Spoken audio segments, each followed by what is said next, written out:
স্বপ্ন যাবে বাড়ি আমার দীর্ঘ 5 বছর পর স্বপ্ন আমার পূর্ণ হয়েছে। স্যার আমি যাবো আজকে বাংলাদেশ। আর এই দিনটার জন্য কত প্রবাসী কত না কষ্ট করে, আর এই দিনটার জন্য দীর্ঘ 5 বছর অপেক্ষা করার পর এই দিনটা আমার পূর্ণ হয়েছে। স্যার আমি যাবো আজকে বাংলাদেশ। আর আজকের এই দিনটা আমার খুবই স্পেশাল একটা দিন, যে দিনটা একমাত্র একটা প্রবাসী বলতে পারে কত একটা খুশির দিন। আর এই দিনে আমি দেশে যেতেছি, আর আমি এখন আছি রাস্তায়। আমি এয়ারপোর্টের উদ্দেশ্যে অলরেডি রওনা দিলাইছি, আর আমার সাথে 2টা ফ্রেন্ড আছে, ওরা আমার নিয়ে দিয়ে দিয়েছে এয়ারপোর্টের উদ্দেশ্যে। ফাইনালি আমি আইসা পড়লাম এয়ারপোর্টে, এই যে অলরেডি এয়ারপোর্টে আইসা পড়লাম। আর এয়ারপোর্টে আইতে আমার আনতে প্রায় 1 ঘন্টা সময় লাগে, তো বেশিক্ষণ সময় লাগে না, আমি তাড়াতাড়ি করে আসে পড়লাম। আর আসার পরে খুবই যতটা কাছে আসে ততটাই আনন্দ লাগতেছে। ফার্স্ট টাইম দেশে যাওয়ার যে একটা ফিলিংস, সেটা একমাত্র একটা প্রবাসী বলতে পারে যে আমার কাছে কতটা আজকে আনন্দ লাগতেছে, সেটা আমি বলে প্রকাশ করতে পারতাম না।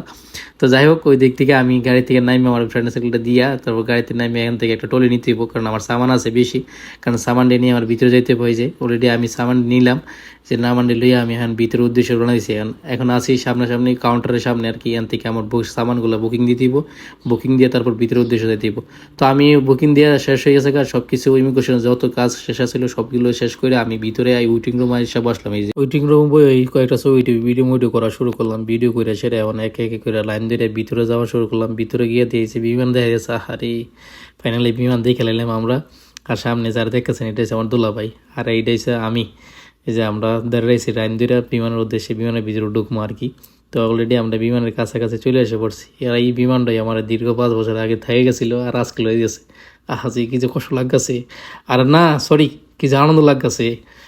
যাক হানা আবদুল্লাহ বাইরে দিল, ভিতরে চলে গেলো। আর এখানে টোকেন চেক করার পরে ভিতরে যদি চলে এসেছি। ফাইনালি আমি চলে আসলাম এই যে ভিতরে, এই যে দেখতে পাচ্ছেন। এখন বসে যাবো বিমানে, ওইটা যে চলে যাবো বাংলাদেশের উদ্দেশ্যে। তো আর আমার এখান থেকে এখন যাইতে লাগবো 4-4.5 ঘন্টা লাগবো আর কি। যাইতে 4.5 ঘন্টা লাগে, আর আইতে 6 ঘন্টা লাগে।